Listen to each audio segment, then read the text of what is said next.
Hey, what's going on? This is Tony Teflon, the Don, and I'm here doing a Game of Thrones Season 3, Episode 1 review.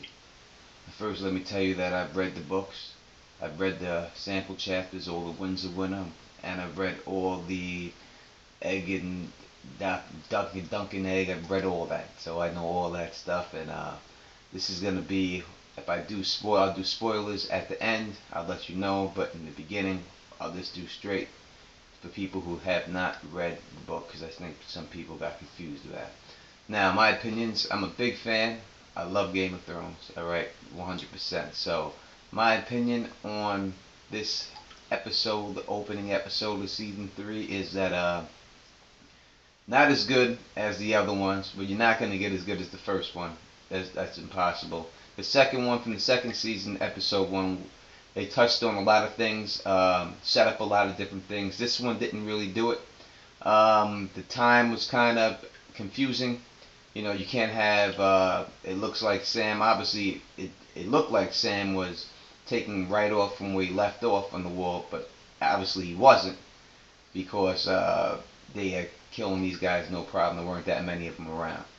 Uh, and he was supposed to let out the Ravens, and that wasn't his job on a season 2, letting out the Ravens. So something time has transpired. But then you go to John, you go backwards in time to John, just meeting Mance and everybody down there. So that's where we start. We'll start at the war with John. I like that scene. It was alright. John meeting Mance and all that. That was good. I love Mance Raider. I loved him when he played in Rome at Caesar. So he's going to be real good this season. You didn't really get too much. They're not giving you a lot of going on at the wall. There's not really too much to say there. So we go to King's Landing, and at King's Landing, basically Tyrion getting dissed by his family, and Tywin acting like Tywin's supposed to act. I think people get confused with Tywin, thinking seeing the scenes with Arya, all the Arya fans seeing Tywin being nice to Arya, thinking that he was a nice guy. There's nothing nice about Tywin Lannister, and no one likes Tyrion in his family. And I'm glad that they're getting back to the way he was and the way he's supposed to be. Not nice, no one like, and he doesn't like anyone. Only reason he was nice to Arya is because he said he reminded her of his daughter, and he loves Cersei and he loves Jaime. But Tyrion, they hate, they despise. I'm glad they showed that. I'm glad they're getting back to that. So that's the way it's supposed to be. That's the way he is in the books. Just cold-hearted and doesn't care about anything. Obviously, he's the one who sent Gregor Clegane to kill and to rape and to mutilate all the Targaryens when they were sacking the city, when Robert sacked the city. So the man does not care. He has no heart for anything. I think they made him in season 2 a little wimpier than what he is, and I like the fact that they're getting him back to where he is.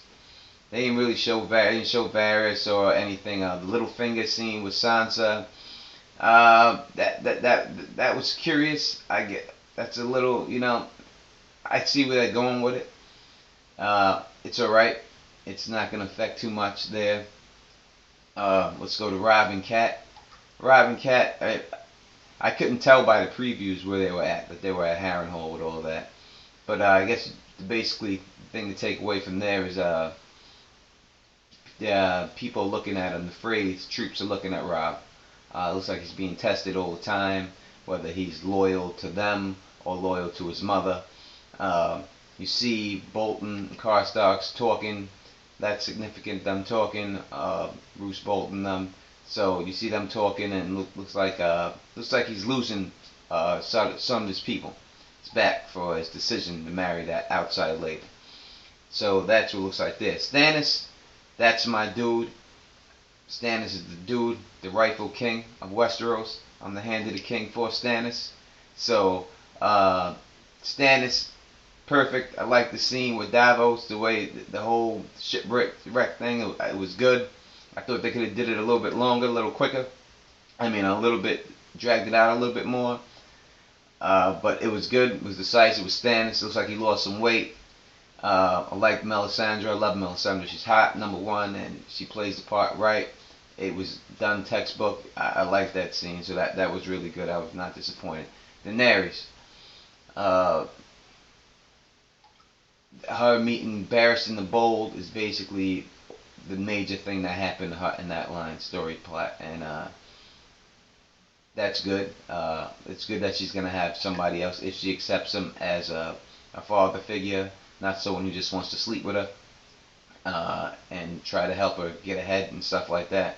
Me personally, I don't like Daenerys. I don't like anyone but Stannis, and that's it. That's where it goes with me personally. But talking about everybody, so her scenes are good. I think she probably had the best scenes, the best arc this in this episode.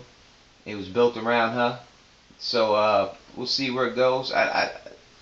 We'll see where it goes from here. It's like I have to rate this one out of a scale of 1 to 10.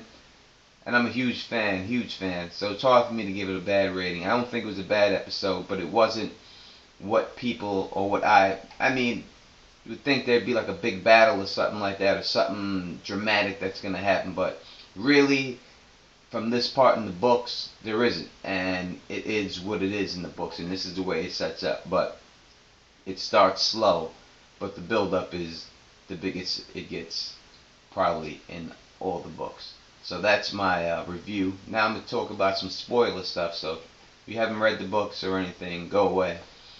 Turn it off, come back later. Alright, I'll give you a second to do that. Alright, we're back. Now, I think I could say there's really not much spoiler thing to say. The spoiler thing I can't say about it is that Barristan the Bold would be the thing. Very fast, real quick, they brought him up. I guess they got rid of the whole Arstan persona. I mean, they got the hood on and everything, but very fast, he's there, they recognize him. That does not happen that quick. It takes a while. I don't know what Strong Buas is.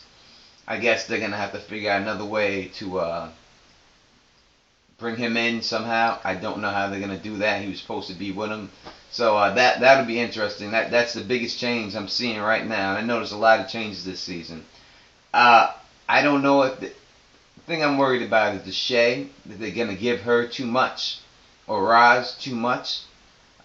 We know, the book people, this is straight book people, what's going to happen. Episode 9 is titled the Rains of Castamere, so we know what that is. After that, what's going to happen? Are they going to do the Jane? Are they going to do the Jane thing, or are they going to use Shay, or Raz in that spot? I think they may use Talisa too in that spot instead. It makes sense trying to have the Bolton boy marry late King Rob's wife that he married and torturing her to take Winterfell back, but it doesn't give Jon the reason to go back and take Winterfell there. So I don't know how they're going to do that.